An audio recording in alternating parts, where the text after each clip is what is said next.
This is Stephen Blackwood. I'm here in Oxford, England with Douglas Murray, and I have the great pleasure today to discuss with him his new book, The Madness of Crowds.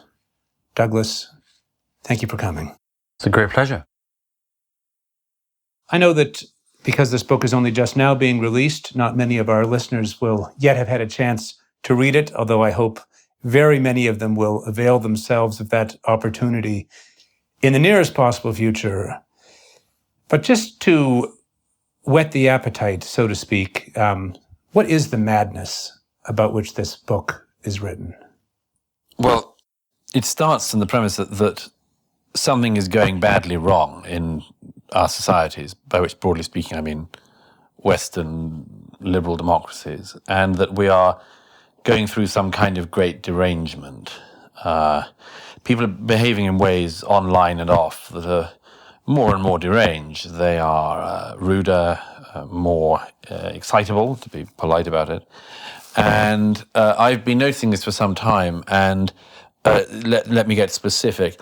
A specific set of issues are especially deranging us. And I think there are quite a number one could go to. But the ones I center this book around are gay, women, that is, relations between the sexes, race, and trans. Now, some of these are more connected than others, but they all go on the same continuum. And what I think your listeners might recognize a version of the following. What I noticed was each of these issues in recent years, indeed in my adult lifetime, appeared to be docking into some acceptable and desirable location. So gay rights got exponentially better throughout the latter part of the 20th century to the point of full equal legal rights, and it was all looking good. It was looking like those of us who were gay were being better and better accepted, and it was pretty much it was coming into dock fine. And then I just noticed that suddenly everything was about gay, and it was being weaponized, and it felt like gays were being used as some kind of battering ram. A political battering ram, among other things. And it made me more and more disturbed, more and more concerned. Why was this happening? Why has a perfectly reasonable rights claim suddenly become this toxic after the point of victory? And I noticed that the same thing was happening in every other area. The issue of, women's rights, equal rights for women had never been better, pretty much was getting to the desirable point. And then it was as if the engine, having just drawn into the station, suddenly got filled with a new head of steam, went careering off down the tracks and casting people aside in its wake. And I noticed the same thing was happening with race, particularly in America, but I think in other countries as well. At the point at which things had never been better, they were portrayed as if they'd never been worse. And then this one came along that was just more deranging than any, which was the issue of trans. And there are specific reasons I go into and why that's become so deranging. But that has become one of the clearest ways to understand what is really going on, that rights claims are becoming about something else. And what I think, in short, they are is it's an attempt to impose a new metaphysical system on the West, and that it should be recognized as such. It's a very profound effort to ground morals of a new kind, and you ground them mainly in these areas, not only in these areas. You could say there are other things like green and other things that come up which people try to ground their morality in today, but broadly speaking, being on the right side on LGBT issues as people see them, being seen to be a feminist or an ally of feminism, even in its most vociferous latest manifestations, was the thing to do. Being anti-racist, as if anyone thought being racist was a good idea in recent years, and then being a sort of ally to trans, and these are the ways of demonstrating virtue. And my view is that this, in a sort of secularized society, has become a new means of demonstrating ethical decency. And people have to be very careful because, as I lay out for reasons that become clearer and clearer as the book goes on, this is creating hell, and it's going to get worse. Thank you for that. I'm very keen to as our discussion goes on, speak to you about this, what you describe as a new sort of metaphysical system, and to tease out the assumptions of that, to think about what is both said and not being said in that, and then ultimately to ask about ways forward or more robust, more adequate accounts of our human experience. But I think it's very important in this discussion for us to make clear, as you do very declaratively in your book, that your contest, your critique of the way in which these ideological standpoints are being promulgated in the present day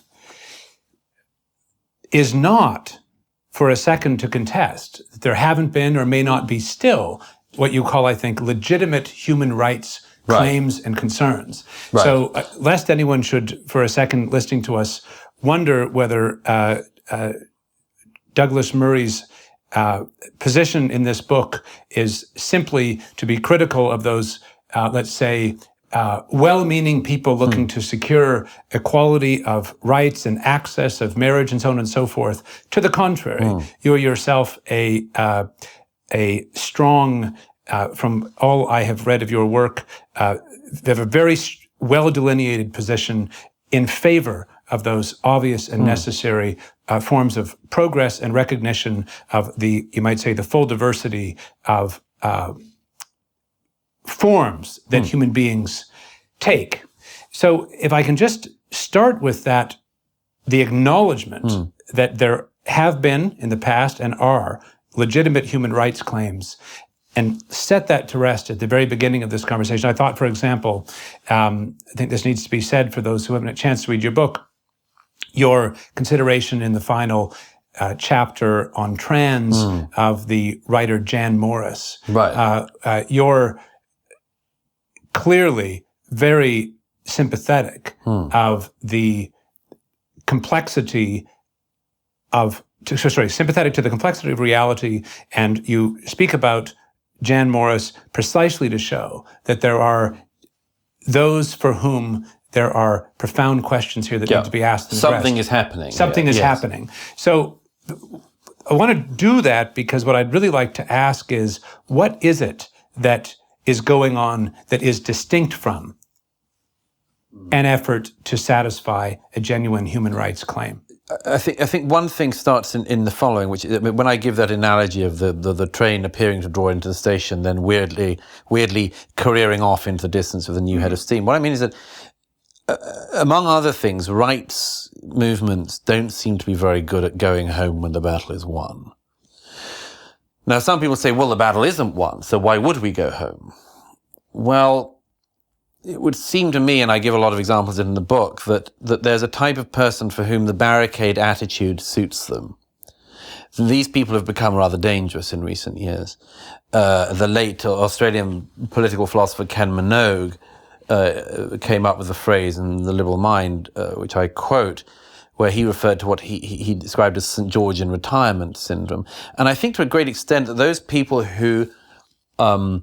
there is a type of person today who exactly fits the St. George in retirement syndrome. That is that the situation of St. George after he slayed the dragon, that the dragon having been slayed, St. George is enormously acclaimed across the land for his dragon-slaying skills, and he searches for ever more dragons to slay, and eventually is fighting with smaller and smaller beasts until eventually St. George may be found swinging his sword at thin air.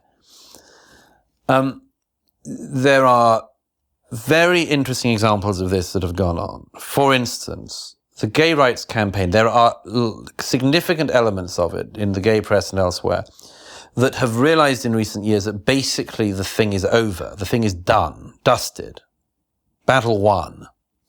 So what do?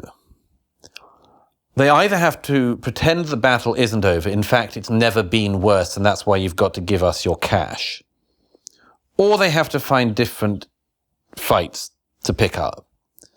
So the obvious one is that some of this has picked up trans. So there are gay groups who said, like Stonewall in the UK, they used to say some people are gay, get over it, as their slogan. And now they're saying some people are trans, get over it.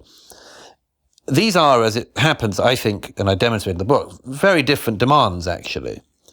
Not the least of these is that it's slightly easier to get over the idea that some people are gay than to get over the idea that some people are trans and that therefore children should be given puberty blockers, for instance.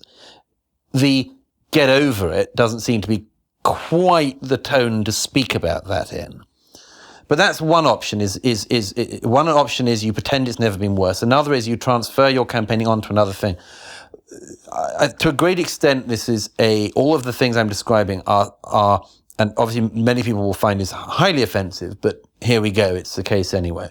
This is something for people to do. This is a thing in late modernity, late capitalism, whatever you want to call it, where people want to do something.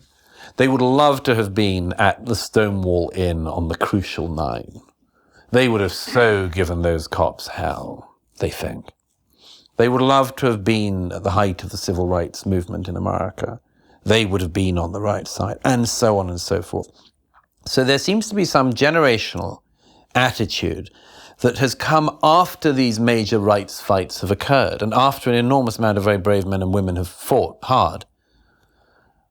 But these people seem to want a bit of it too.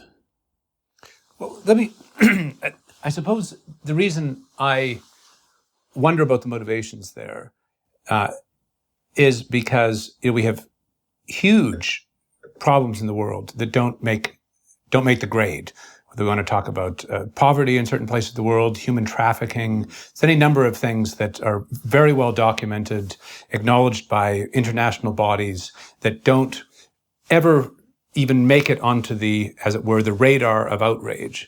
So I suppose what I want to ask you is, let's start with, let's move through a couple of questions. The first is, you've talked about the madness. The second is the other side of the title, the madness of crowds. What role do crowds play in the madness that you are articulating? An incredible amount, because what I'm struck by is the swiftness with which these new metaphysical claims and these new societal foundations have moved very fast and very hard into the mainstream. My own view is that it's a post-2008 movement. It's come into the mainstream very swiftly in the wake of the financial crisis. It's not clear to me why young people who can't accumulate capital will be great lovers of capitalism. So, to some extent, the old sort of right-of-centre critique that, life's simply never been better, so what are you moaning about, is true and not true. It's unclear to me why, if a young person can't afford to get onto the housing ladder, one thing that is clear to me is if you can't do those sorts of basic things that they felt that at any rate their parents' generation were able to do with not ease, but they were able to do. It wasn't a totally fantastical aspiration, only achievable by the millionaire class. If that's the case, you might well be, among other things, vulnerable to equality claims that claim to be able to solve all human inequality and inequity everywhere in the world in your lifetime. It's a hell of a thing to do. It's an awfully big campaign. It's a very meaningful thing to devote your life to if you're searching for meaning. So that's the first thing, is that there is an appeal because of that, because it's a meaningful campaign. And I think these ideas that I explain, I analyze the background of them in the book. The background of these claims has existed in the American Academy and elsewhere for at least 40 years. Some of it goes back earlier. Some of it has very obvious Marxist substrates in it. But give us a bit of an account of this as you see it. A sort of thumbnail sketch of the intellectual assumptions that animate this worldview. Well, there's several things. I mean, firstly, the obvious sort of vulgar Marxist bit of it, which is that society basically is constructed like a pyramid, and that at the top of the pyramid is the sort of the capital. And as you go down, there are a set of oppressed classes who are holding this pyramid up. There's a famous poster of this from France in the early part of the 20th century, which I cite at the beginning of the chapter on Marxism in the book. Basically, this interpretation of society, there are sort of oppressed classes. It used to be the working class. Now it's a set of rights classes, gays, trans, women, people of different ethnic backgrounds than people who are white, are sort of holding up this thing. And they're being exploited. And at the top of the pyramid is not just the capital in this version of this sort of Marxist interpretation of the world, but specifically the white male patriarchal elderly capital. And that this is the most meaningful form of power.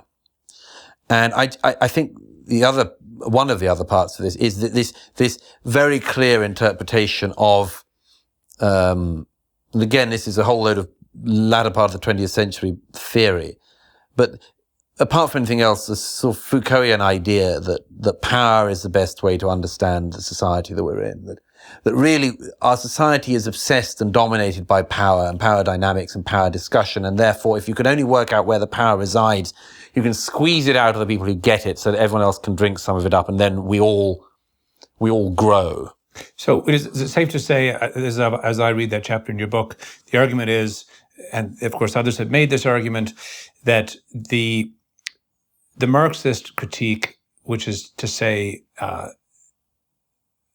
that generates a battle between classes over capital, is in this sense transposed into a perceived battle over power and particular forms of what is allowed to be called power. So I suppose I'd like to go a little deeper into these underlying assumptions. One thing that strikes me, so you say very early in the book that, and as you have just already in this discussion, that there's a kind of implicit metaphysics behind underlying the sort of superstructure of this position. What do you see to be the fundamental assumptions in what you call this, in the metaphysics that are the, as it were, the grounding of this position? You spoke about power just now. Seems to me that's very fundamental, that everything is reducible to a certain kind of power. But what else would you say? As I say, I have a few things I'd like to ask you about this, but what is your sense of when you really delineate, when you distill right down to the bottom, what is the worldview that is behind this? The worldview is pretty explicit. It is laid out in a set of theorists. By the way, let me just say, by the way, that one of what the working classes used to be, the identity politics groups are now, isn't some like crazy right-wing invention. There are a number of post-Marxist theorists, most obviously Larkin and Mouffe, who I quote extensively, who are completely explicit about this in the mid-80s. They're completely explicit that the working class thing turned out not to work so far. So the revolution has to find new groups. And specifically, they're in search of the identity groups. And they say, we will find this in sexual minorities. We will find this among women. We will find it among people of different races and other oppressed minority groups. And this is something which they were already doing as Marxism was falling apart. Yes. That just for those listening who might want to check this out, one of the places Douglas refers to in his book is a work called Hegemony and Socialist Strategy. Have I got that right? Yeah. By Larkin and Mouffe, M-O-U-F-F-E. And they, by the way, I mean, this isn't some obscure text. This is cited thousands of times on Google Scholar and so on. It's a recognized sort of classic. Yeah. So that's the first thing. The very important question you have about the deep substructure of it. It's laid out by the set of the so-called intersectionalist theorists in America from the 1980s onwards. There are various French theorists who lay the groundwork of this earlier, and it's along the following lines. The world we arrive into is simultaneously consists of a web which we need to unweave, and also a set of interlocking oppressions which we need to unlock. And this process of unweaving and unlocking will do something. Now, one of the interesting things is it's never made explicit quite what it is that it'll do, other than a vague assumption that universal justice is somewhere at the end road. But it is that if we can understand the nature of the oppression in our society, we can undo the oppression. It assumes, I say, I mean, this is one of the obvious fundamental mistakes, which is the idea that these various alleged oppression, the alleged or real oppressions, have just so much in common that if we unlock one, we unlock the others, and eventually the whole Rubik's cube sort of comes right. This is the presumption, but it's never stated, that something very good like social justice will exist at the end of the road of this. But it starts from that we have to understand the interlocking oppressions, and that to understand them we'll be able to start the process of undoing them, and to undo them will be to free people. There are so many things to say about this, but just one of them is, of course, the profound problem that so many of these alleged interlocking oppressions, never mind the identity groups in question, all have unbelievably painful runnings against each other. I mean, gay runs against trans. Women and trans run against each other. Just for starters. Which is a very big thing, because the presumption, as I say, is that all of these things will simultaneously be able to be unlocked. One of the things that's obvious now, after trying this for a few years, is that that's not the case. It keeps throwing up contradictions. By the way, I started saying earlier that this is something I think that despite the fact that the groundwork for this was laid some decades ago, it's really only zoomed into the center of our society, unless people think I'm making that bit up. I mean, I stress in the book, and I can't stress enough, the only people who think this isn't coming for them are people who are self-employed. Almost everybody who's working in institutions these days, from not just educational institutions, but banks and financial institutions and big firms, has versions of this dripping into the system, sometimes absolutely pumping its way into the system through human resources departments and much more. But it came into our society in the last 10 years, I think, because our societies after the financial crash were vulnerable to bad ideas. Some of the main presumptions in our societies to do with capitalism, to do with the way the market worked and so on, had got a very, very big hit at their base. And these ideas were waiting in the wings. And we became very vulnerable to them, and we absorbed them in super quick time. Just one other thing, which is, of course, it's the assumption of some outsiders looking into this that this is not that problematic because it'll fall apart under the weight of its own contradictions. And one of the things I realized when I was researching the theory in this is, of course, that's not the case, because the Marxist substructure of some of this makes it clear that actually, like Marxism, the contradictions aren't as much of a problem as they should be. I think that a theory which throws up profound contradictions ought to show there's a problem with the theory. But not everybody takes this view. A lot of people, like the Marxists in the past, see contradictions as no particular problem. Indeed, the contradictions are a thing to be embraced. One thing I'd like to pick up on, well, a number of things really I'd like to pick up on in what you've just said, Douglas. The first is that I think when you drill into this worldview, one of the characteristics of it is a kind of zero-sum game. That that life is ultimately a kind of agonistic battle. Yes. We don't have a shared nature, we don't have shared ends, we don't have a shared human culture, we don't have a shared a humanity even. Whatever my group is and your group is, and we're no doubt parts of all sorts of different groups, we are fundamentally enemies in which there needs to be a taking and a giving and a so on and so forth. And I suppose that zero-sum approach I take to be quite fundamental to the worldview that is driving this. Yes. So that, one asks, well, what is the end? What is the end of the outside? Because the end would have to at least articulate some positive vision. For those, I worked for several years in an inner city environment with children who had, by any standard, were in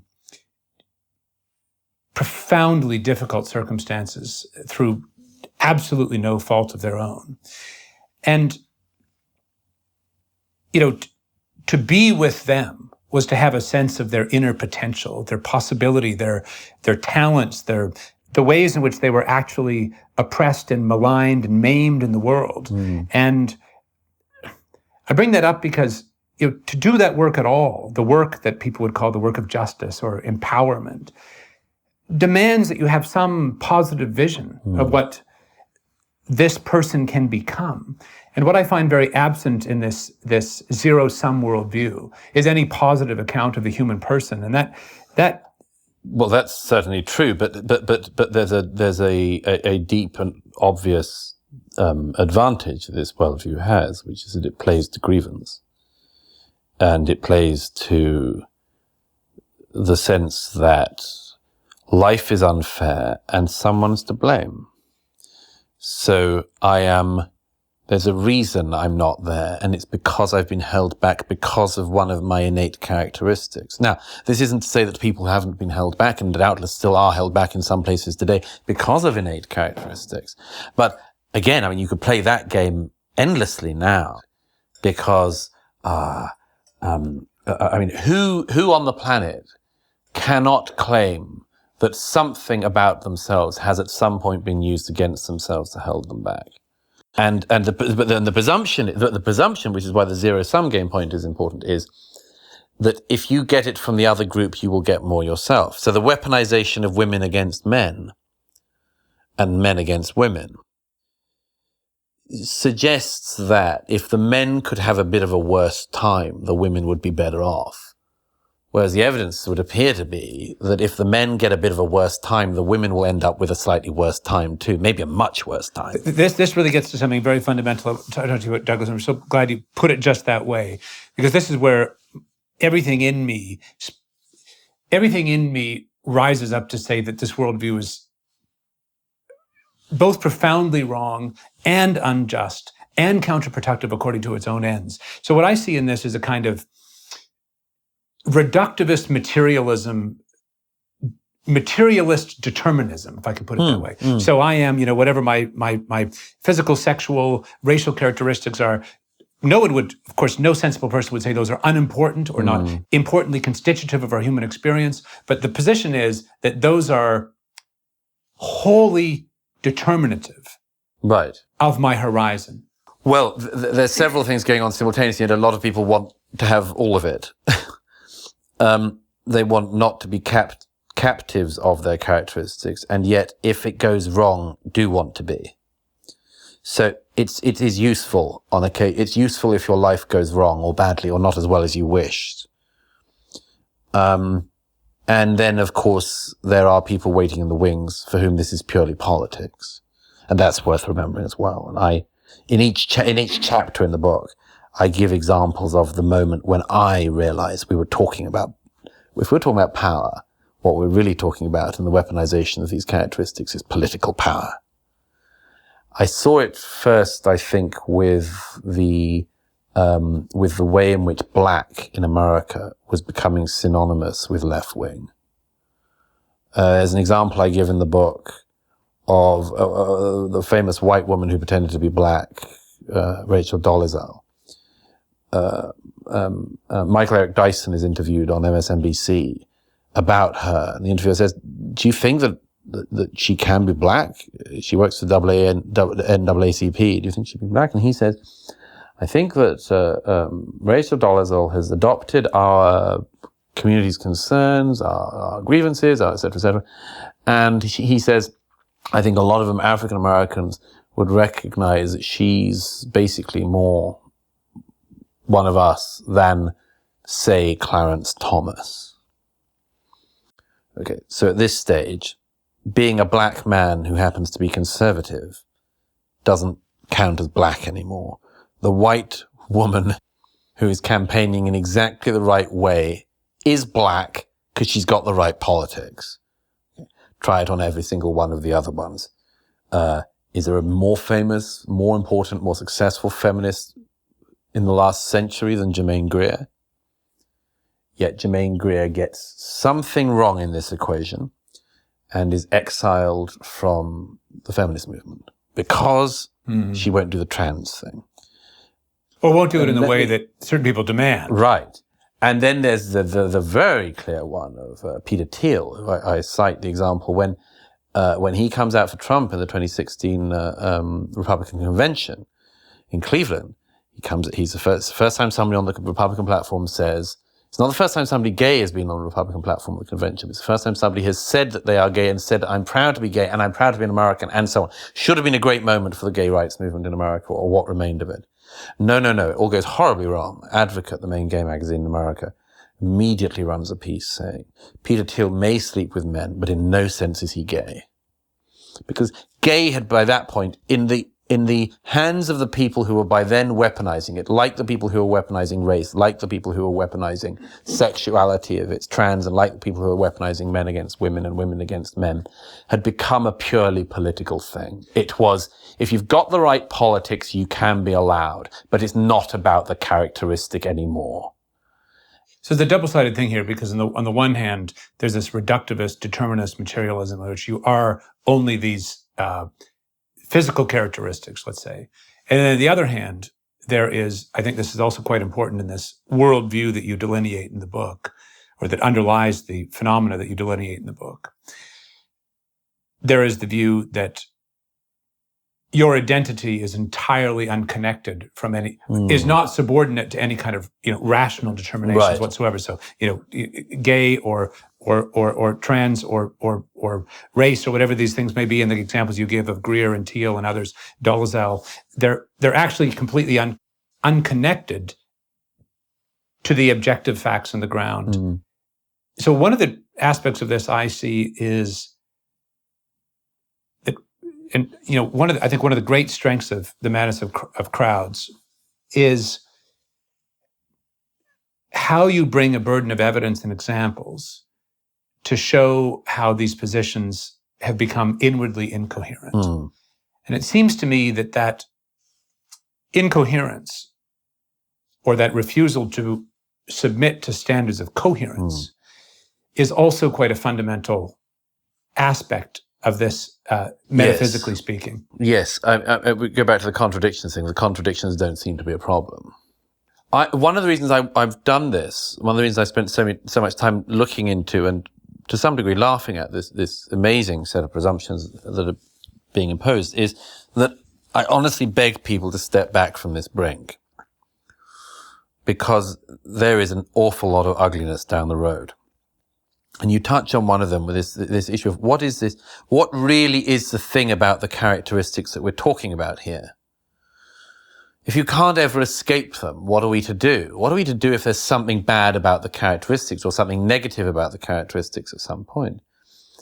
An example, one way I look at this throughout the book is I point out that in most rights campaigns, certainly the gay rights campaign in the latter part of the 20th century, managed to successfully get public sympathy and public support for the cause by saying, no, it's not correct to say this is a lifestyle choice. We're born this way. It's not a software issue, it's a hardware issue. I can't choose. A massive amount of sympathy comes to anyone. I take the most obvious example. Why is it just widely recognized to be the most disgusting behavior imaginable to tease somebody for being disabled? Because the disabled person hasn't chosen to be disabled, you idiot. They're not doing it for fun. And what kind of a cretin would tease somebody for that or be rude to somebody for that? How low do you have to go? So we know that. Sadly, not every height of politics always seems to know that these days. But broadly speaking, there's been a consensus that we've agreed on. People do it, but stupid people, ugly people, people who are really young and inexperienced. So everything that people can't affect is something which they can get sympathy on. And that it's a plausible, it's a reasonable thing. Gay rights moves to more acceptance when more people realize, rightly or wrongly, probably mainly rightly, that people don't choose to be gay. But other rights movements pick up on that. And the trans movement has in recent years actually been auditioning to be seen to be a hardware issue. There is this incredibly painful inherent thing with the issue of the sexes, which is that at the same time as gay and trans are saying we're hardware, the presumption in our societies is being pushed in from the academy in the 80s onwards, and now in the last 10 years into the mainstream society, that in fact sex is a choice. by which I mean people choose to be men or women as a performative act. You just perform the gender and then you're sort of that gender. Now, and that's of course, you can't run both these programs at the same time. You can't say being trans is hardware, but being a woman is software. But people are trying. But here's the one that's really ugly. What about race then? And loads of people are starting to pick up on this. And I'm deeply, deeply worried by that. I've really noticed it in the last couple of years. I think we probably all have. And I sniff around this and go into some of the things that people are worrying about. The race one is an absolutely devastating one on this, because we don't know whether it's hardware or software or the extent to which it's which. And what are you going to do about it? And what are you going to tell people when you get the negative aspects of that? It's just one of the reasons I say just step back from this brink. We had an agreement. We had basically from Martin Luther King, we had something like an agreement in our societies like Britain, America. We had something like an agreement that the characteristics and the contents of somebody's character was the most important thing. And we judged people on that. And that the more decent you were as a person, the more you were aware of that fact. That somebody who said, that black guy, or that gay guy, or that girl, that was sort of somebody who wasn't quite somebody you'd want to be around all that much. Because if they thought that was the most important thing or the only thing of the characteristics of that person, they were just not a great person. And then we have in recent years, I say particularly over the last decade, reduced people consistently to this in the name of not reducing them to that. That's beautifully and I think very powerfully said. And I want to just spend another minute on this very point. So you talk about that great civil rights champion MLK in the book, and just here now you've referred to the notion that it's the content of your character that defines you, and I really do see that in quite radical opposition to the current standpoint, because that is one that, if character is something you choose. Character has to do with the will. You can work on it. You can work on it. It has to do with the acquisition of virtue over time. It has to do with what you freely determine about yourself, rather than what you were involuntarily left with as a deck of cards in life. And so this seems to me to suggest that the ideologies driving this, that at their base is a kind of determinism that is fundamentally opposed to the whole logic of civil rights. Because the whole logic of civil rights is fundamentally that we have an underlying shared nature, not just biologically, psychologically in profound ways, but also intellectually, that at the level of spirit, that which we can will, is one that in which is a level at which we all participate as human beings. But there's another side to this that I want to bring out beyond the materialist determinism, and that is, and this comes out in your book wonderfully several times, that one of the characteristics of this worldview is that identity is a matter of immediacy.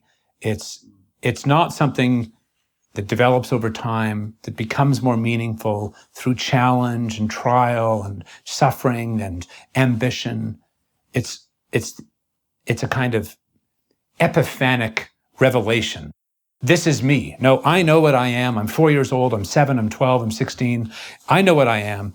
And, quite apart from the fact that, let's just take this out of the realm of the characteristics that are most prevalent in your descriptions in the book. Let's just take this to the most basic level of identity.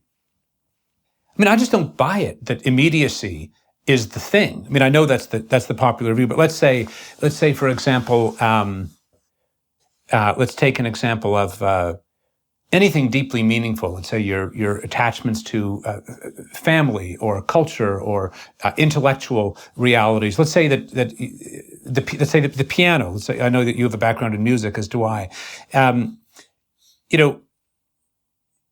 Music is, in your ability to play it, is not a matter of immediacy. It's true that you can listen to a piece of music, never even heard it, and find it beautiful, but you can't play it. You can't. I could be if identity were a matter of immediacy, I could, walk across the room to the piano and simply realize myself, in the fullest, most beautiful way in a concerto on the piano. But if I haven't gone through the process whereby I become, anyway, you get the point. What I'm trying to get out here is that, the opposite of immediacy is mediation. And I suppose one of the things that I think is most damaging about this worldview that would have us believe that identity is just this determinist immediacy is that it cuts off, it blocks the whole horizon where real meaning actually lies. Well, we can already see there's a sign you can see at the start and a consequence you can see at the end. The sign you can see at the start is something I noticed many years ago, and it was people starting things by saying, speaking as a. I'd always had a visceral reaction against this. I hate it. I do actually have an Irish historian friend who said to me, you shouldn't be so critical of that, Douglas. I did a lot of damage to the IRA back in the day by starting every question with speaking as an Irish woman. So there are some people who should be allowed a pass card on this. But broadly speaking, I've always disliked this. If your question's good, if your point is good, it doesn't matter whether you're a Puerto Rican lesbian or whatever you are. It doesn't matter. I'm not interested. But of course, you know what really is underneath that, which is, there's a plea somewhere underneath it, which is people like X, sometimes it's people like you, have had an awful lot of time to speak, and it's time that people like me spoke too. Something like that. It's an appeal to authority, actually. It's an appeal to superior authority by dint of your characteristics. Because to steelman it, X type of person has had the microphone for a long time, and I'd like it on behalf of people of X characteristic. The consequence down the road from this, of course, is, the consequence right at the end of the road of this is that you can only remain able to access things within your own category. And I think this is the discipline of X studies, gay studies, which then becomes queer studies. And I say in the book that the difference between gay and queer, which I don't think anyone's gone into before, but I find fascinating. Women's studies. Do men study women's studies? Sometimes. Not common. There's a profound sense. Do non-gays, non-queers do queer studies? Not really. It's the gays. Do people who aren't black do black studies? Not so much. And then you get the really ugly one, whiteness studies, which is the one study that is designed to attack the group in question, rather than to sort of tease things out. Yes. These are ugly, ugly things to get into, because I don't want to not be allowed to read James Baldwin. And I don't want James Baldwin not to be able to read Genet, I wouldn't myself, not great, but, I don't want people to be stuck in categories like this, but this is what we're starting to do. This is what we've been doing for a little while now. You can understand the experience if the experience is like yours, and you'll get given, you'll find it's empowering, for instance. You'll find it's empowering. Well, then you have, very quickly, then you have the flip side of that is which you're not allowed to create other than in your lane. The thing that Lionel Shriver walked into a couple of years ago in Brisbane. The idea that you've got to be of X characteristic in order to be able to write about it. And that has flooded through the mainstream. And not enough people, not enough grown-ups have said, to hell with that. No. No, if you're going to create, just like if you're going to read or study or admire, you can admire, read, study, write, whatever the hell you want. And indeed, you should seek to do it outside your lane. You should be discouraged from staying in your lane. Exactly so. I would go so far as to say, if there is anything, and Frederick Douglass is, of course, very good on this, if there's anything that you want an oppressed, neglected, denied of freedom person or demographic to believe, it is that they have within themselves the human capacity by nature to embrace the highest and best things. And what this ideology comes around to saying is, stay in your lane. You really are not capable of these heights of the human spirit that, in fact, are belong to you by nature. And by the way, shouldn't we also, there are certain things inbuilt that make this very advantageous for people. I realized one recently, somebody said to me the other day, a very social justice inclined person said to me that Immanuel Kant used the N-word. And I said, I don't know that he did, actually. I have to check, right? It seems unlikely, but this person said, no, Negro. He definitely says Negro. And I said, look, I don't know, maybe somewhere, but, and then it suddenly dawned on me, oh, of course. You don't have to read Kant now. You don't have to do the work. You've got a way out. Now, this has become very, very prevalent. You can skip a load of work because of the wrong think of the people who did it. Well, see, I'm glad you brought that up, because this is something I very much want to explore with you, Douglas. And that is that this whole worldview depends on an account of history. That history is fundamentally a succession of oppressions by various groups over various other groups, and that is really fundamentally what it is, and that we now live in the time of overturning those oppressions, of a kind of liberation from the past, which is, pretty uniformly, though in diverse ways, needing to be dismissed. And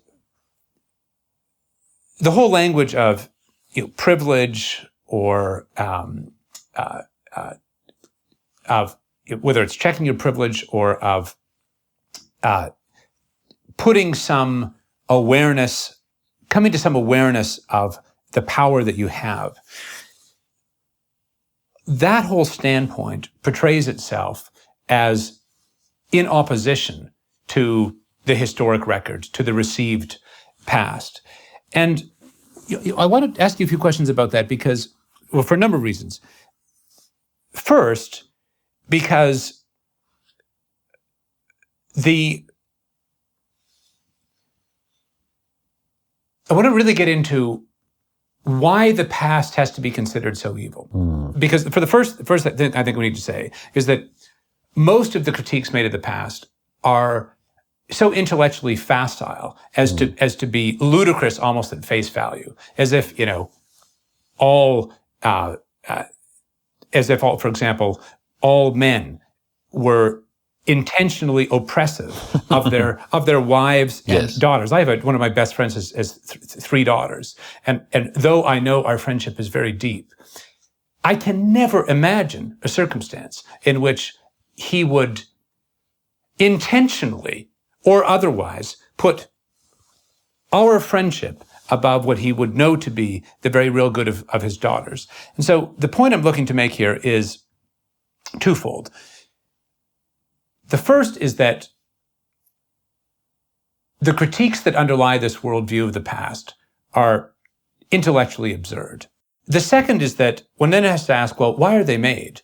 So let's say that the objective here is, in the case of, say, checking your privilege, to steel man that argument, one would say, it is of course a good thing to be self-aware, to be critical, to be self-critical of the ways in which you might unintentionally or intentionally hurt others. Like all these vices, they're founded in a virtue. Well, that's exactly right. And so then the question is, well, if we were really interested in making people genuinely self-critical, aware of their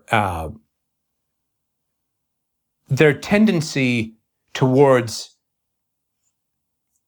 let's say, one way of putting this would be arbitrary self-will, the endless will to power of the self. Well, I mean, it turns out that when you look at, the serious books of our own past, that is one of the matters with which they are most deeply and profoundly concerned. I mean, you can look at Homer, you can look at Plato or Aristotle, you can look at the Greek tragedians, you can look at Augustine, Boethius, Dante, Aquinas, Descartes, Kant. Any of these people have astoundingly rich conceptions of the nature of the human being precisely in relation to how you prevent it from an immediacy of self-realization that annihilates that which is in front of it. And if you look at the Christian tradition, the whole language of the moral life, of sin, of the need for for introspection, for self-criticism, the need to put the other before yourself. That is to say that one of the most perverse aspects of this worldview seems to me that because of its account of history, and one has to say, well, why is it telling us the story of history that is so obviously false, is that it actually denies us access to the rich resources of the tradition that would help us bring about in ourselves the self-consciousness that it claims to be after. That's one of the points. I first became aware some years ago now, when I first started reading Strauss, of the fallacy of the moderns who thought that they knew more than Plato because they were born after Plato. Yes. Okay. This is overwhelming now because if everybody in the past existed in a patriarchal society and a racist society and so on and so forth, almost nobody makes the modern purity test. Therefore, you're better than them. Therefore, as I say, the first thing is, what a relief. We don't have to study it. We're just naturally better. We know more. And the second bit of it is, of course, you can war on the past. Now, that's why, because I'm very, very concerned with this book to offer answers and ways out. And one of the things that I've focused on, there's a chapter on it, is the issue of forgiveness, because I've become obsessed by this issue, and I can get very few other people to get obsessed by it too, but I'd like to invite people to obsession over this issue.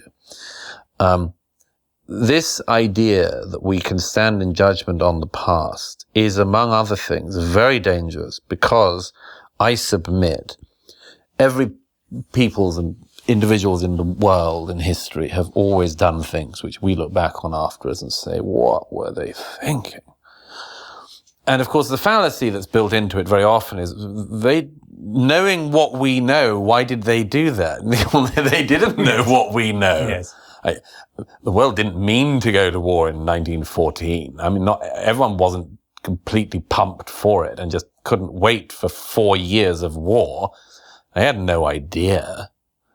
But it is a very common fallacy. And why didn't they realize they shouldn't have sent children up chimneys in Victorian England? Why didn't they realize it was bad for them? Et cetera, et cetera. So I suggest always we should assume that our own societies are doing some things which are morally amazing to our successors. We should assume that we are doing such things because everyone has, and we should try to be more self-critical about what those things might be. But the reason that I mention this is because, of course, the problem about judging the past in this way is if you don't have a reasonable attitude toward the past, i.e. one that isn't purely laced with vengeance and zero-sum politicking, if you don't have a reasonable attitude towards the past, then it's highly unlikely you're going to encourage your successors to have a reasonable attitude towards us. And having a forgiving attitude towards the past and an understanding attitude is, among other things, shoring up something against posterity to say, be gentle with us too. That's very beautifully said, Douglas. And I think the part of your book that moved me most was the section on forgiveness. So let's spend a few minutes talking about that.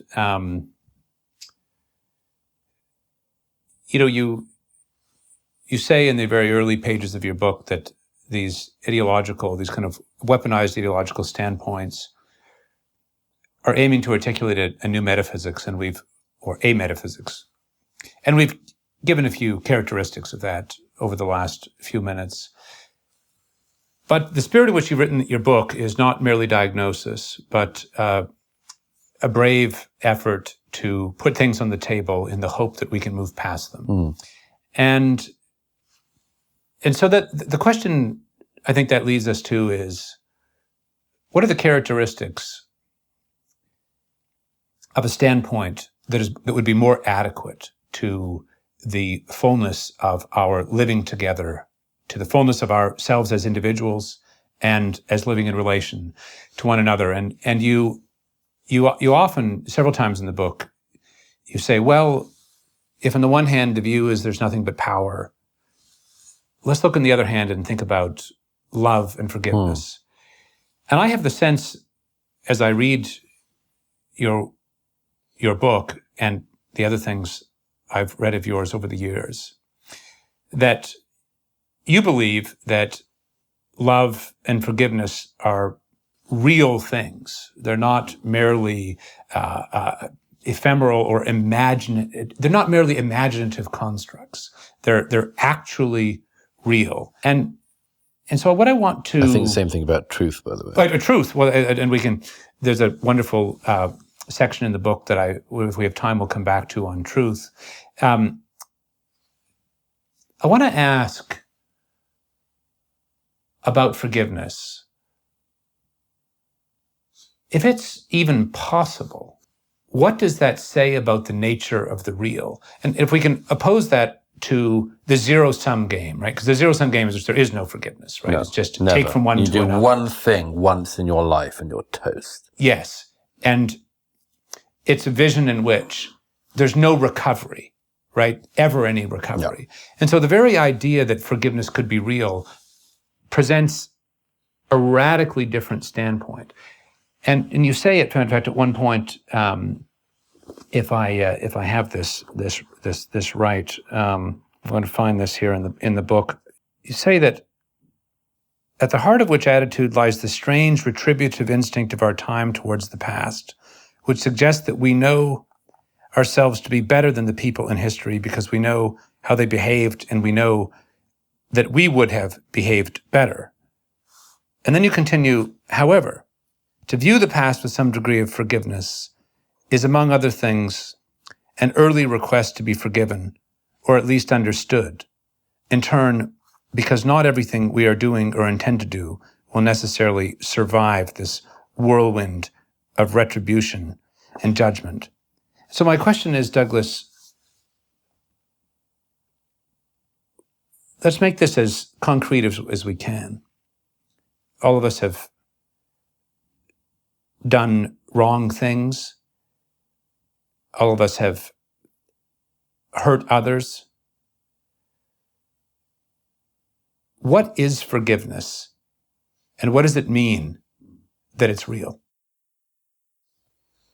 Real forgiveness depends on two major factors. Somebody doing a wrong and the person to whom the wrong is done. The forgiveness has to be sought by the person who has done the thing that is wrong and granted by the person who has been wronged. Now, here's part of the problem at the moment. People are auditioning, plausibly or otherwise, to be the person who has been wronged. Because they aren't actually the person who's been wronged, they are not in a position to give the forgiveness. This is a major fault in the system. There's a very remarkable short book by Simon Wiesenthal called The Sunflower. I don't know if you know it. Do you know? It's a strange book. Some people think it's a true story, others that it's a sort of fictionalized event. But Wiesenthal, who was of course in one of the camps, writes a description of one day being pulled out of a line and being taken to the deathbed of a Nazi officer who is clearly very near death and burns and things. But he is on his deathbed and he tells the story of a village that he's liquidated. And he tells it to this Jewish man who's been pulled out of the line in the camps. And it's a description of the horrors that he's committed. And it becomes clear, it dawns on the Jewish man who's hearing this sort of deathbed confession, the Simon Wiesenthal figure, that really what's happening is it's a deathbed confession and he's being asked, the implication is to say, I forgive you. The description goes on, the Nazi officer finishes, and the Jewish man gets up and he walks out. And the first edition published of The Sunflower has a set of appendices by various philosophers and thinkers of the time, some very distinguished ones, mulling on the question of whether the man did the right thing. There's broad consensus, actually, among the things that he did, and it's for the reason I just outlined. The people in that village had the right, if asked, possibly to forgive. Possibly, it's a superhuman act in any situation, but gosh, it's a superhuman act in that situation. But the people who were directly suffered could have had the right. They shouldn't have been expected to, but they could have had the right. Another person who happened to be Jewish almost certainly didn't have the right to forgive on behalf of the people of that village. So the man does the right thing in going out and not giving atonement, because the man doesn't deserve to get it from him because he doesn't have the right to give it. Now, this is one of the oddities of our society, is that people, I mean, obviously that is the most extreme example I've just given, but people are not able to give the atonement because they did not suffer the crime. They did not suffer the sin.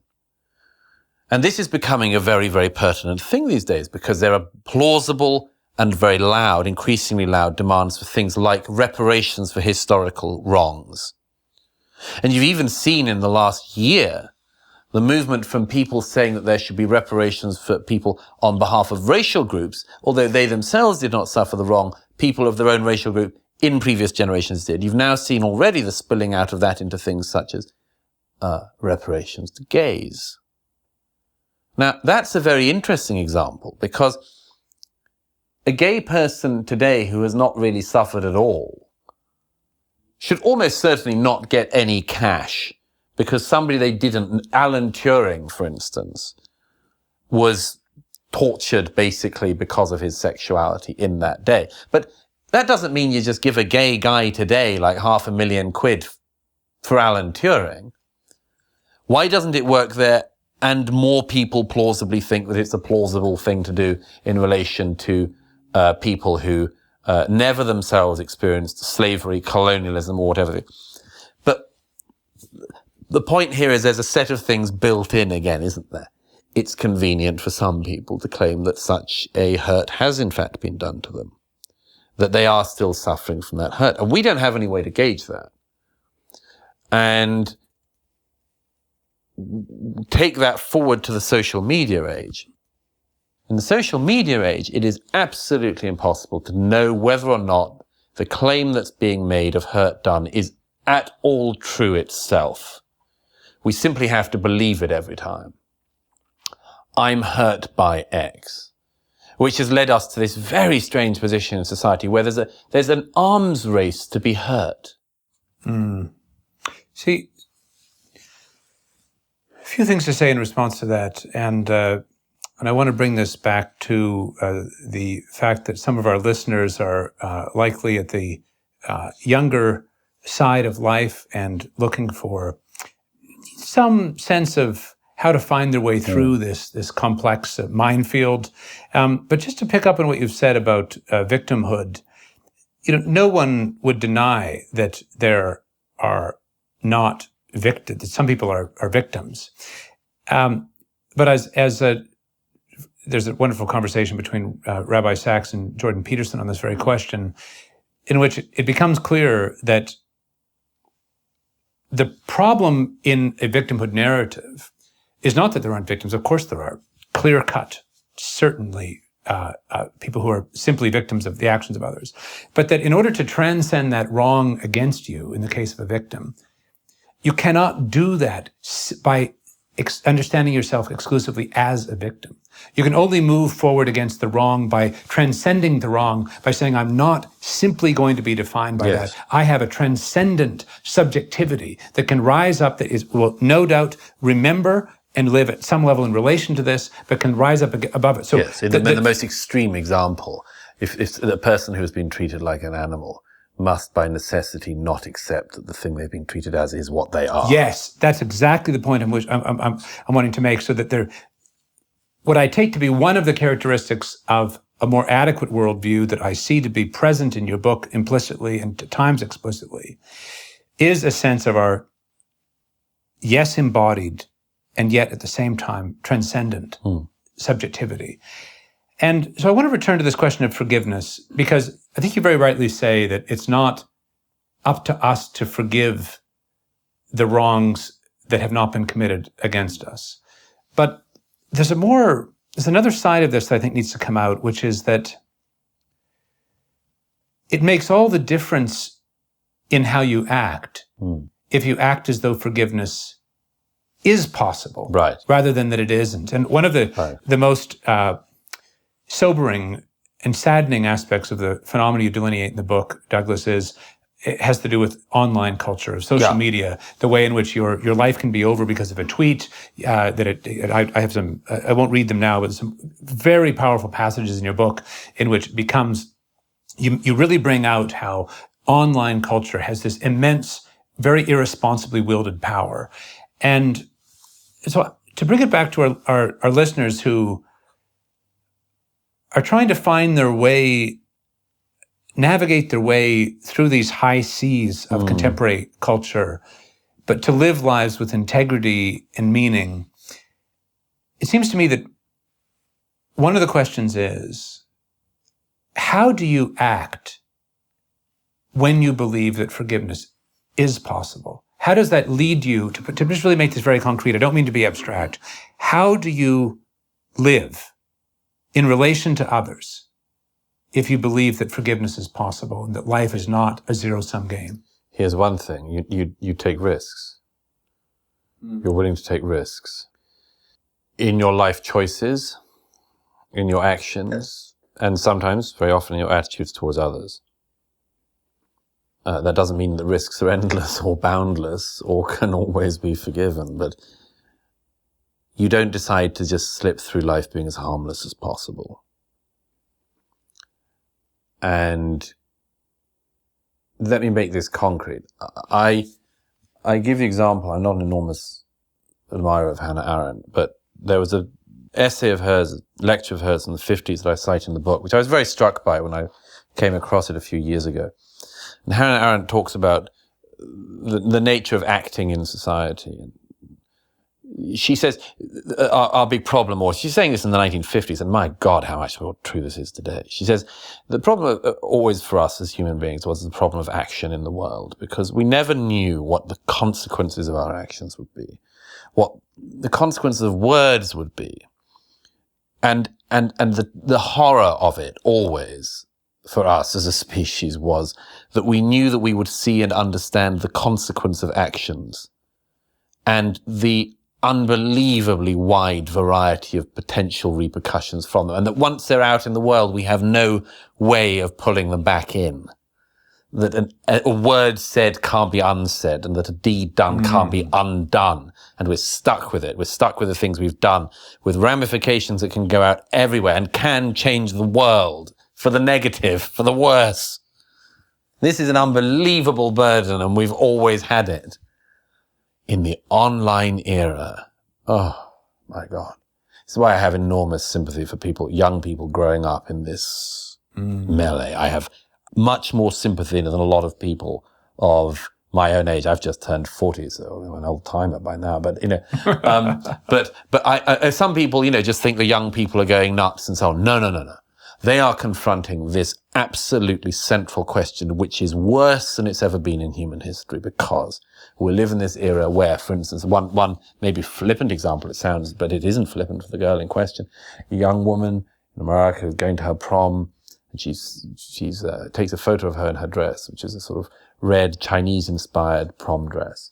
She takes a photo of it and puts it up online, hoping, like most young women doing that, they're going to get a certain number of hearts and likes and approvals and ticks, and it'll give her a little burst of endorphins, and she'll feel good about it by the time. No.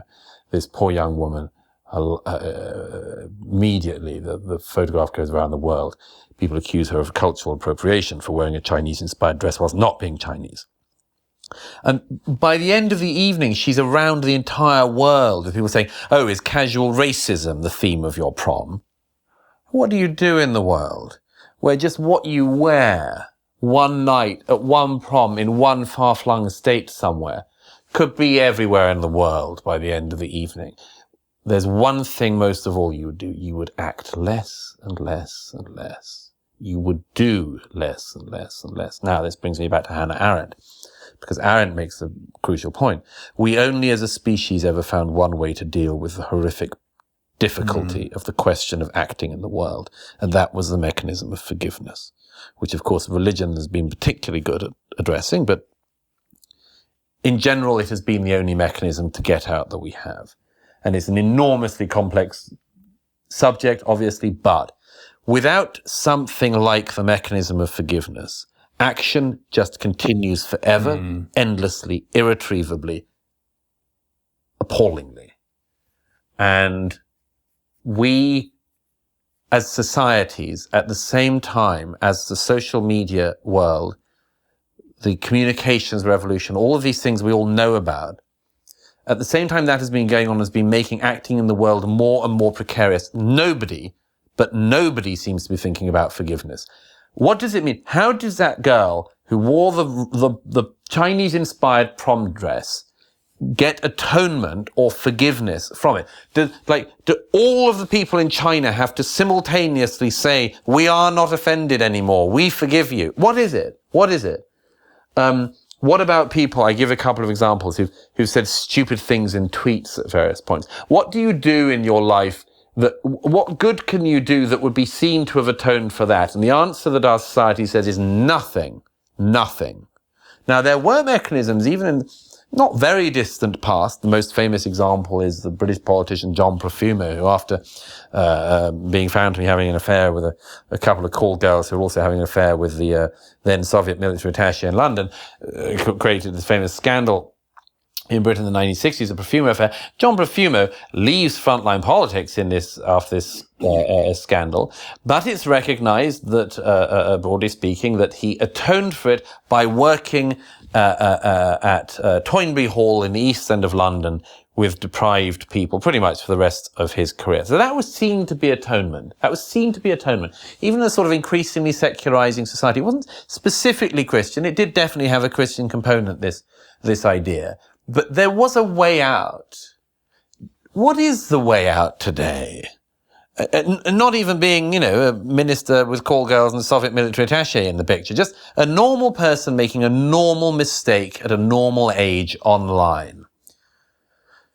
And people aren't thinking about it. And so what it means is we're telling people simply to act in the world less and less. Let me give you one other really difficult one of this. Look at this brings us back to the thing about the retributive attitude towards history. We have this thing always going around in Britain about Churchill. It comes up every couple of years or so. And there's, somebody will do something attacking Winston Churchill. They'll say, he drank too much. It doesn't seem to me to be a vice, but, or they'll say, the stuff about the Bengal famine, which is highly disputed, incidentally, by Andrew Roberts and others. But Tony Pandy's, say he sent in the police and a miner was killed in 1910. Okay. For this, he must never be forgiven.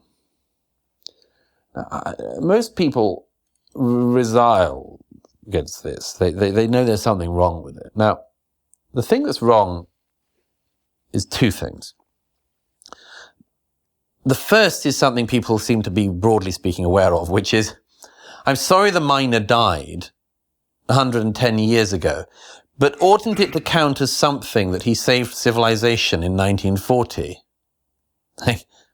Oughtn't the fact that he was willing to stand alone and make his country stand alone against Hitler at that juncture, oughtn't that to be in the tick column of the equation? Can't it be? Now, people are aware of that bit, but the second thing, which is the thing that people seem, I think, not to notice, but I think may even be a built-in idea some people would be attacking Churchill because they think that he's the sort of, the holy of holies of British nationalism or patriotism or something like that. And therefore, if you get Churchill, you can get the patriots and then you'll stop Brexit or something. There's definitely an element of that. There's definitely an element of that somewhere. They choose a target well. Okay. But the second thing that's much more interesting is that why I worry about that sort of thing, why I worry about an unreasonable attitude towards history is a young person looking at what would be a heroic thing in the world couldn't get a better example in recent generations than one man walking against the tide of his time, of his class, of his group, of his peers, warning about what turned out to be the greatest evil in modern history, perhaps in all history, warning about it, standing alone against it, persuading the country to stand alone against it, and ending up stopping the most evil idea of all time, sweeping across Europe and the civilized world. And if you look at that and you think, one error 30 years before that doesn't wipe that out, what chance do I have? What chance do I have of ever doing anything? So what I'll do is, I won't bother. I'll just try to slide through this thing. Be harmless. Don't aspire to much. Because nothing in the end will save you from having been plausibly accused of having an error once, making an error once, and that's it. I think it's one of the most profound, enervating things in our time. Gosh, that's very powerfully said, Douglas. The way in which that cultural standpoint and the technological modes through which it is enforced, as you say, has the result of a profound undermining, a degradation, a closing off of the possibilities. Can I say one other thing on that, which is that, I mean, this is something Jordan and I have spoken about, and Roger Scruton and I have spoken about as well. And I'm really interested in this because I'm interested in how younger people can find their ways to acting in the world in ways that don't just help them, but help everyone.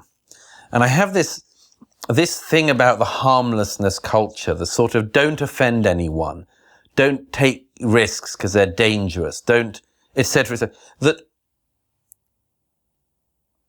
I just think at a fundamental level, I and many other people rebel against this notion that this is a virtue.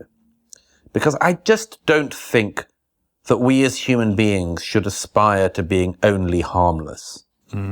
We should aspire to a whole array of things. And we could go on all night, but among them would be, how about aspiring to greatness, brilliance, extraordinariness, inventiveness, brilliance, all sorts of things. Truth, goodness, wisdom. All of which also... self-sacrifice, love. All of which will include beauty. At some point making mistakes. Who has ever created something beautiful first time? See, that I think is really fundamental to the standpoint that I take you to be articulating, Douglas, which is, if you contrast the materialist determinism, the zero-sum game on the one side. On the other hand, if you have forgiveness, I mean, if forgiveness is possible ever on any circumstances, what it means is that there is a non-zero-sum economy to the real itself. Yes. That there is a persistence to goodness or truth or let's say, a stubborn superabundance to the real itself that can transcend my own well-acknowledged and well-documented failings. And I suppose when I'm speaking with young people, I mean, there's one of the things that I most profoundly want them to undertake life in the spirit of is that confidence not simply in themselves, because we all know that we're going to make big and small mistakes, that we ourselves do not have the power to somehow simply overdo or overcome, but to live as though the real itself is super generative, is able to, if one thinks, for example, of, one of the ways that you bring this out beautifully in the book, when we talk about forgiveness, you say, I was thinking about advice to give young people. You say, of course, everyone is living online and, checking the telephones from the bus and from the bedroom and from the bathroom and from everywhere. It's this ubiquity of the online virtual world. And that leads you to a certain understanding, particularly relative to the dangers of it, of how the real really is. But you say, I think very lovely, in a lovely phrase here, when someone is face to face with another person, it is far harder to reduce them to one thing that they have said or strip them of all characteristics except one. And it seems to me that one of the things that we might encourage ourselves and others, I'm thinking of young people especially, to do is not to act as if the online world is real. the real world or the only world. Yeah. And as much as possible to bring things down to the concrete. Yes. And to actually take out the person for a coffee or to cultivate real friendships such that these things can become incarnate in the person in front of you, in the dynamics of your relationship, whether with your partner, your friend, your family, your employers, whatever, rather than in the kind of virtual space of the online. Yes, maybe everybody of a certain generation has found a way to do this. It's easier than people who are growing up with it. But give an example of the sort of realization people can make from this. I without sounding like I'm just boring on about the problems of social media, I do discourage people from doing too much of it for a lot of reasons. But one of the ways I sometimes say this to people is, you will always have a moment when you realize that one of the things most important to you made absolutely no impact online, and you should learn from that. Yes. It happened some years ago. I was a very dear friend who died. I was asked to give the eulogy at his memorial service, at his funeral service. And I did, and it was one of the things I thought about most. That I worked very, very hard at it. I wanted to make sure I got it completely right for him. And I thought I got it about as right as I could. And it was very hard, as that is, as you know if you've ever done it. But it was one of the things I was proudest of at that stage of my life. And funnily enough, I checked online on Twitter, I think, just to see if anyone had tweeted about it. One person had. But my instinct of this immediately was good, because I know that the thing of worth has nothing to do with this. And that therefore don't put too much on this. Don't expect too much of this, because this isn't where it is. This is not where it is. Yes, I see, bringing things in the next little bit here to a close in our conversation. I know we must wrap up. A couple of things that I see persistently in your position, Douglas, and please correct me if I'm wrong, but I want to tease these out for our listeners. One is certainly the transcendence of forgiveness as a principle and what that reflects about the nature of reality itself, not being a zero-sum game. Another is the transcendence of truth itself. Yes. That there's a wonderful phrase in your book. You quote from one of the magnificent Weinstein brothers. Oh, yeah. In this case, it's Brett in the midst of the business at Evergreen, saying to the students who came up to him that they needed to grasp the difference between debate and dialectic. And he says, debate means you're trying to win. Dialectic means you are using disagreement to discover what is true. I am not interested in debate. I am interested only in dialectic, which does mean I listen to you and you listen to me.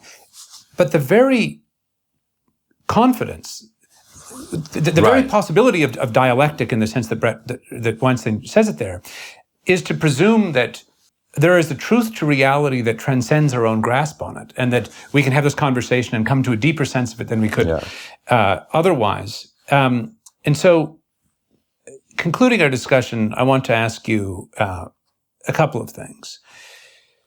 The first is, it's really just one thing in different forms.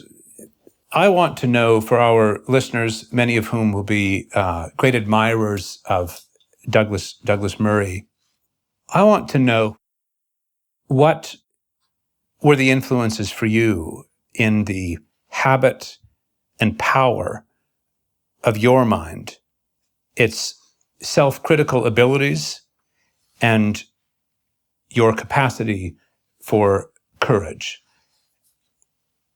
So I know that many young people who reach out to me online and otherwise are looking for encouragement as to how they can live with courage and also sensitivity to the world. These are not, rampant ideologues. They're people who really want deeply to live in relation to what's real, what they can build on the bedrock of, and are very aware of not only the online pitfalls, but the pitfalls that they themselves have internally. And so I'm wondering, what are the things in your life that were influential in your coming to a certain independence, courage, and self-criticism?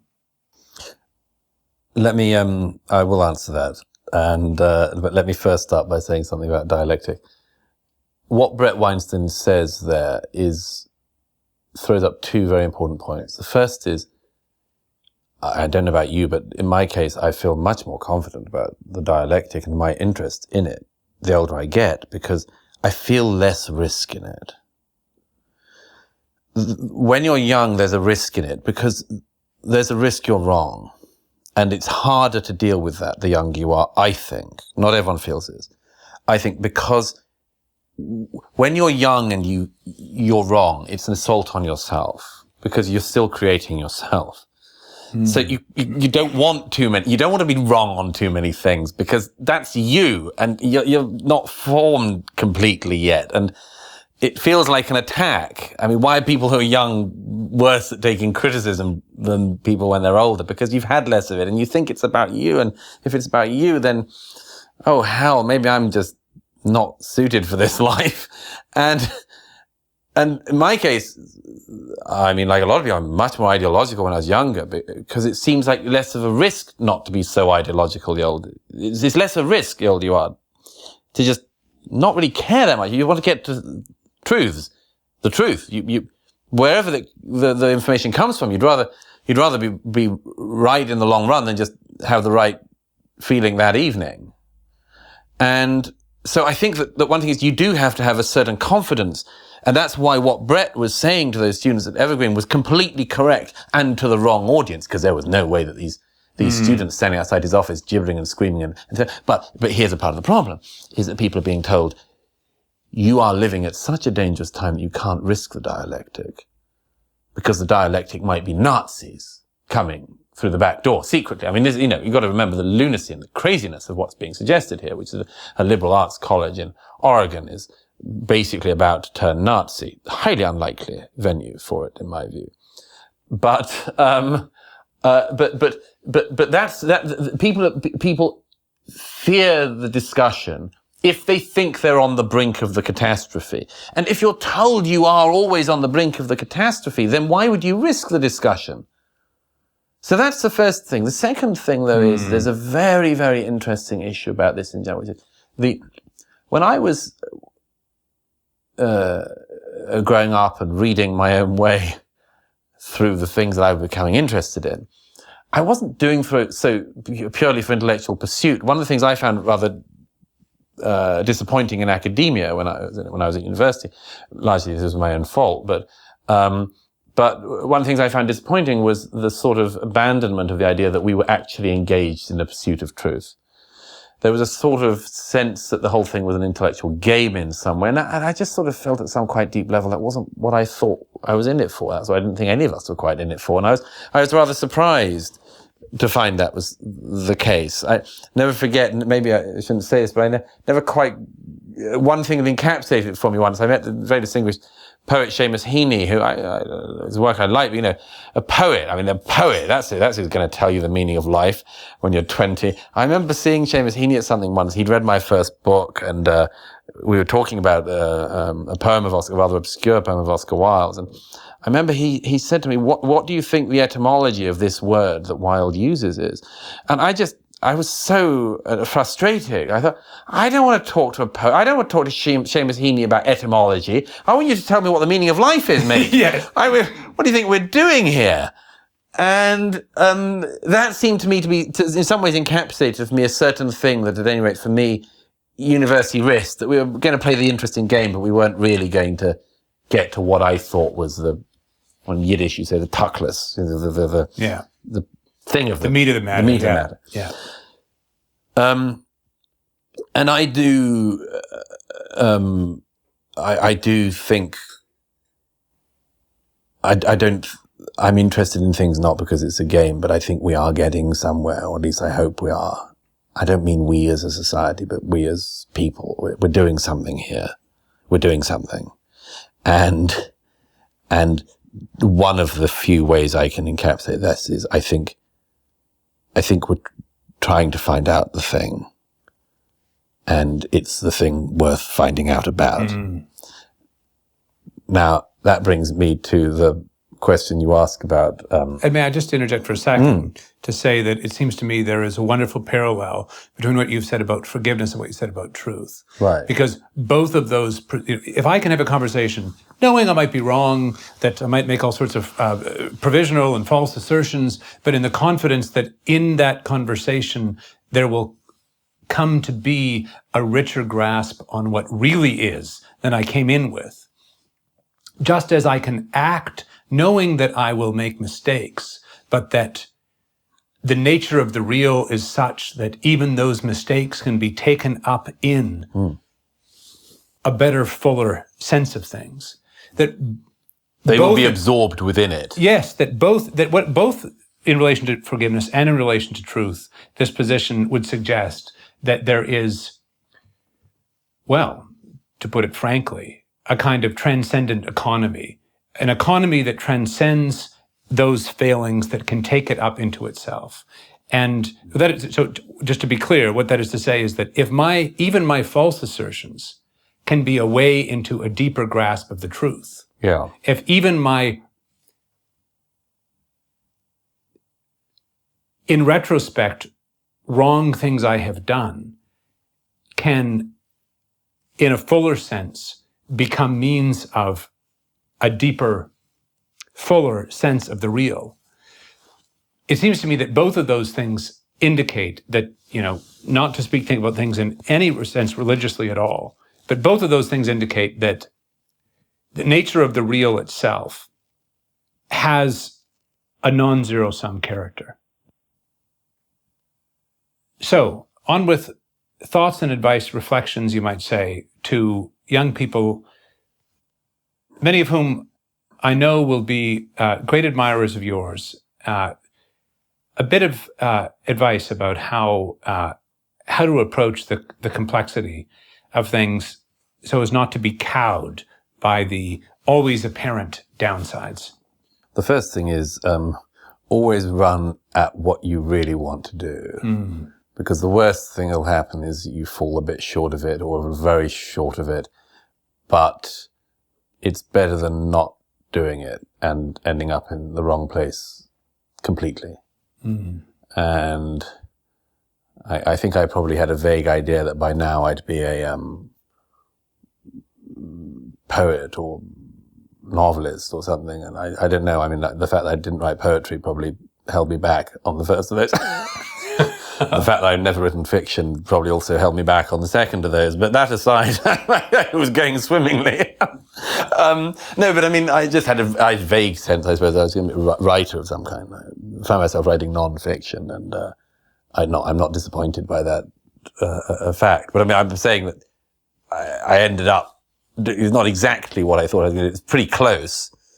And actually, I'm more pleased I'm doing what I'm doing, because it seems to me, at any rate, that at the moment non-fiction is where it's at, and we're not particularly in an era which is demanding odes and sonnets, and we may not even be in an era which is especially demanding fiction. But although my novelist friends always hate it when I say that, but the point is as I say, run at what you really want to do, and you might be lucky and fall quite close to it.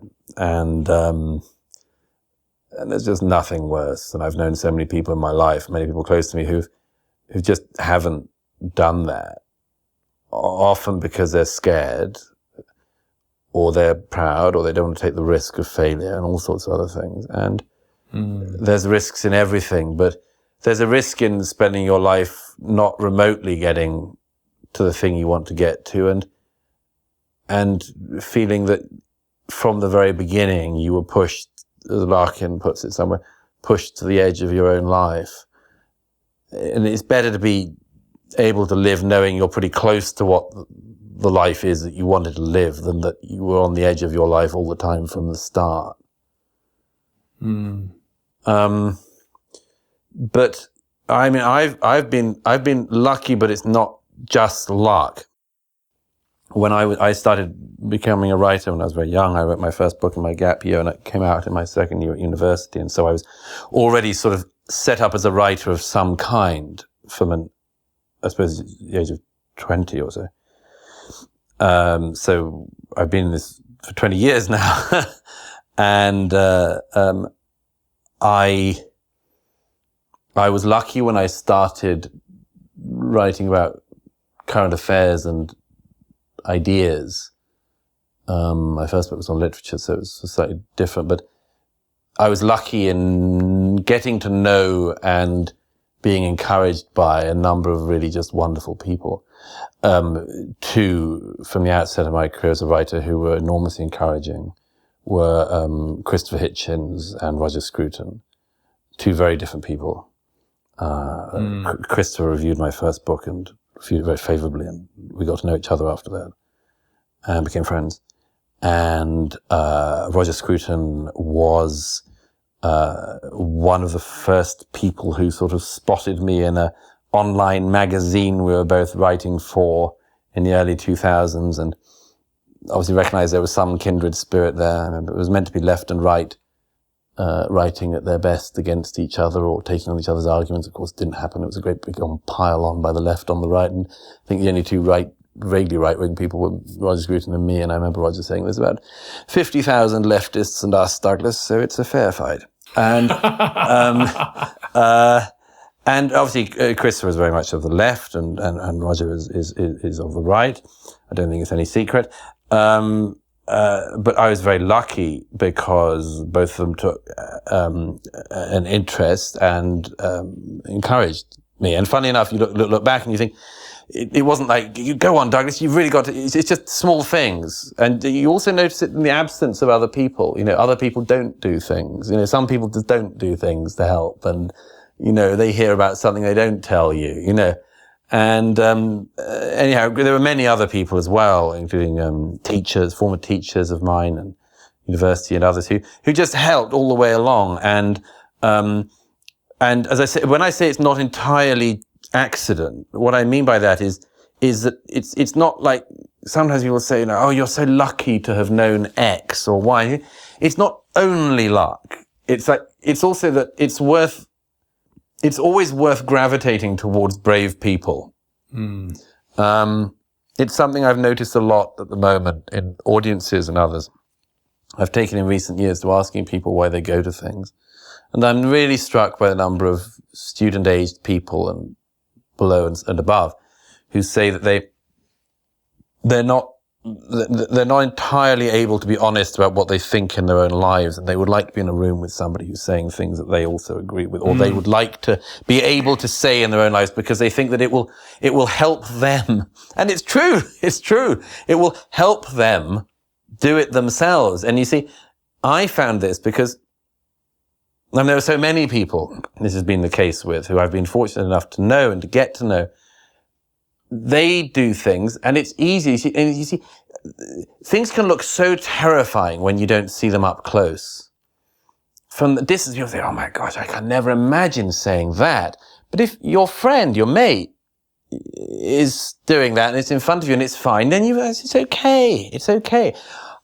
I learned from Christopher, from Roger, and others that it's a very fundamental truth, that it's worth trying things out and it's worth saying things, because if you think them, the likelihood is that there will be other people who do as well. And one of the best things as a writer is when you say something and everyone goes, oh, they all know it's true. It's a glorious thing. It's a glorious thing. You say the thing that everyone sort of wanted to say, but they just didn't. But the best way to do that sort of thing, I mean, not everyone's going to be a writer, obviously. Not everyone should be a writer. The whole economy would grind to a damn halt. But in different ways, in all sorts of different areas of life, that's the case. Like, be in the proximity of people who are doing just really good stuff and brave stuff and important stuff in the sort of area you want to be in. And I know mathematicians this is the case for. I know physicists this is the case for. I know people from all sorts of walks of life, and this is the case for. Migrate towards the sort of people you'd like to be, and you'll stand a much closer chance of becoming it. And that's all possible. And it's not just all about luck. There's a little bit of luck involved. But it's not just luck. That's something you do yourself. Anyhow, that isn't to say I haven't been lucky. Well, I think one of the interesting things about the advice you give there and the story, the anecdotes you tell with respect to Hitchens and Scruton in your own life is actually that is itself a manifestation of realities that transcend the political. And so if you define your whole life as if somehow you have to stay within this box or that box or whatever, you close yourself off to the actual richness of what can propel and educate and ennoble and enlighten you. So I just love the way in which the way in which you tell that story, it becomes clear that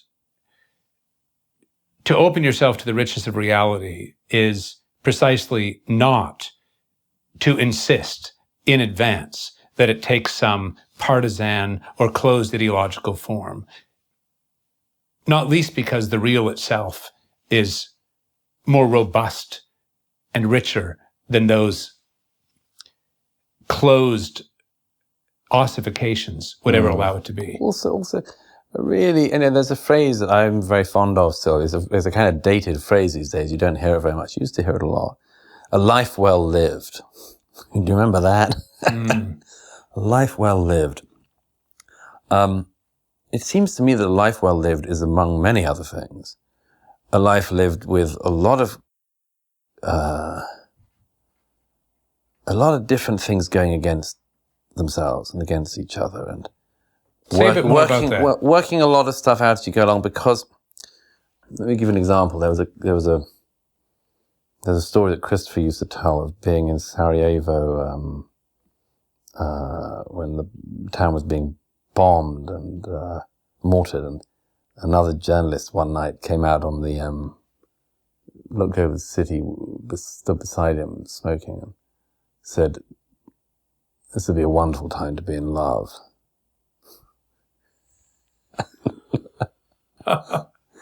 And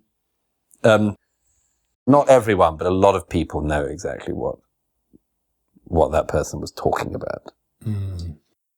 It's a really, and I've had a little bit of that. I've seen a little bit. I know what that runs off, among other things, the complexity of that, the truthfulness of that. There were just so. I mean, life is so damn interesting, you know, and it's so complex, and human beings are capable of just so many extraordinary things. And there are things you find out as you go along you'd never imagined. You say, "You did what?" And you don't want to cut yourself off from that. You don't really cut yourself off from anything. And if you cut yourself off from any experience, or any person who could teach you something, you're cutting off something from yourself. You're losing something. Gosh, that is just so powerful, Douglas. I'm thinking of the humbling things I've learned unexpectedly in life. How much I'd have lost had I given up that chance in advance. Last question for you. What are a couple of books or pieces of music, opera, poems, plays, times in history, very open and wide question, that are perennially alive and rich for you, or which at some point in your life were especially important? It's easier to do the first bit than the second bit. Things that are at some point in your life important but aren't now is sort of less interesting in a way, because there are always certain things, we've all had the experience of listening to an album that we thought was great and we haven't listened to it for some years. You realize it's just dire. Oh God, why did I ever like that? Or, some pieces of music you had great memories of, or books you had great memories of, and you return to them, you go, oh no, that doesn't hold. More interesting are the ones that really do hold up and that stick with you throughout. And those are more interesting to me at any rate. In literature, there are several major figures I always feel I live with. I remember when I first encountered T.S. Eliot, somebody said, a teacher at school said to me, Eliot isn't something you read, it's something you live with. And I can't tell you how true I found that in my life. Before you go on from Eliot, can you list, because I know many of our listeners will go and read these poems. Can you give a couple of poems or names of poems that have especially stayed with you? Well, everyone starts with Eliot with the early stuff,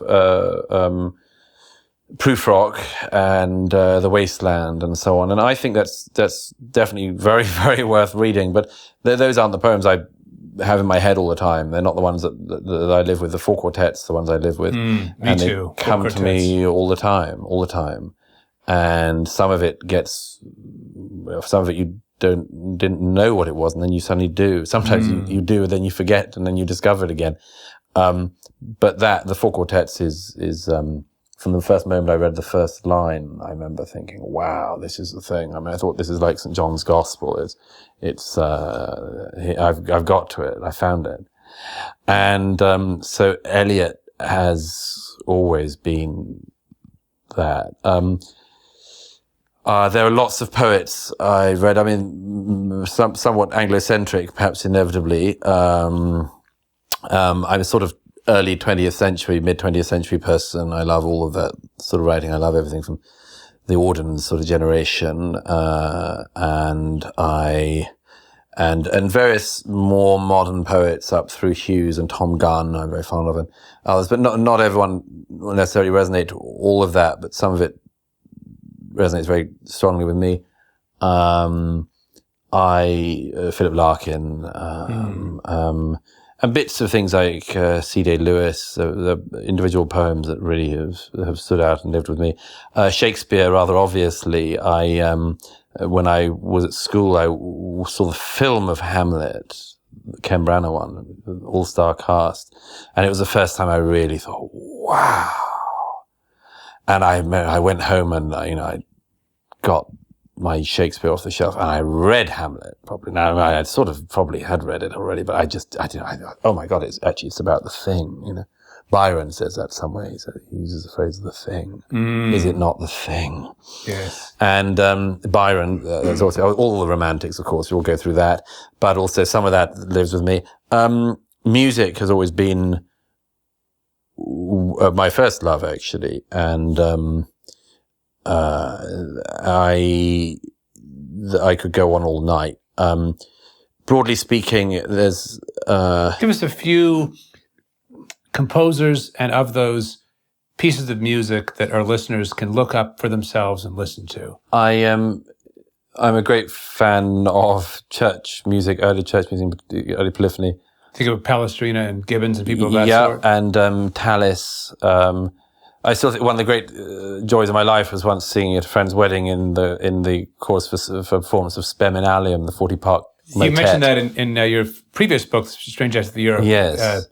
Spem in Alium, a 40-part motet by Thomas Tallis from the 17th century, right about that? A little earlier. And it's one of the great achievements of any composer, and it's just spine-tingling because it's 40 of all human endeavor parts. of all time. That's Spem, for those listening, Spem, S-P-E-M-I-N, in Alium, A-L-I-U-M. We'll put these notes online so people can follow them. But there's lots of things like Morales and composers of that era, Pace Mihi Domine, these rather sparse motets of that era. Some of that I find very haunting. The Lamentations, Tallis's Lamentations, Jeremiah, yeah. But this also is partly the thing I sort of sang when I was growing up, so it's particularly close to my heart. As I now I look back, the things I can't do without are Mahler, particularly the Third Symphony. I think I would take A Mensch gebacht, the slow movement, A Man Take Heed. I would take that with me to the desert island. I've always been a modernist in musical taste. I love Stravinsky, everything. And Messiaen, who isn't everyone's cup of tea, but I think is probably one of the last composers to have had a totalistic vision, and it's overwhelming at times. And there are pieces of his that I just am bowled over by time and again. I could go on all night. There are massive chunks of things that I discover as I go along. I now, for my own pleasure, still play the piano for myself. And I recently discovered I'd sort of been missing Brahms for many years, and I suddenly started to understand what Brahms was really doing. But Benjamin Britten, Michael Tippett, mid-century, 20th century composers, just so many things. And what I love about music, like with literature, is that you can always discover the stuff you didn't know, and there's so much to discover, and it's all there, and that you discover people who you think know everything don't know everything, and there are all of these other pieces and all these other books, all these other writers that you've still got to who've got so much to give and that you didn't know about, and it's just thrilling, really. And but I think in music I see, and always did see, the nearest glimpse to what I think we're doing. What do you mean by that? The nearest glimpse to what you think we're doing? I'm very fond of that moment in King Lear when Gloucester, towards the end of the play, having been blinded, tries to kill himself, and he's being guided by, he doesn't know it, but it's one of his sons who is in disguise, and Gloucester tries to get him to help him throw himself off the cliff, and the person he doesn't know is the son, leads him to what is not a cliff, and Gloucester throws himself forward. And anyhow, as it turns out, he is killed, dies shortly afterwards, but he lives for this tiny bit longer than he meant to live, and in those moments discovers everything. And I think that music is one of the things, for me, the strongest thing, which tells me that such moments are possible.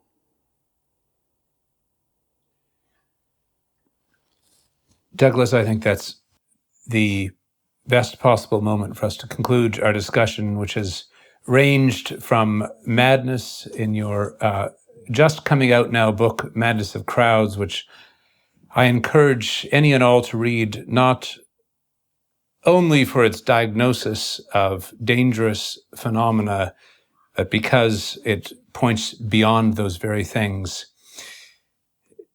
Ranged from madness to forgiveness, love, truth, and the possibilities of learning even after you've jumped off the cliff. Thanks so much for coming in. It's a real pleasure. It's a great pleasure. Thank you.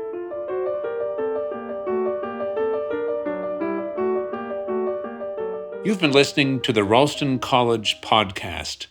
If you enjoyed this conversation, you can subscribe on your favorite podcast app or follow us on YouTube. To learn more about Ralston College, you can find us on the web at ralston.ac or look for me, Stephen Blackwood, on ThinkSpot. If you are so inclined to review, share, or otherwise support our work, we'd be very grateful. Thanks for listening. Till next time.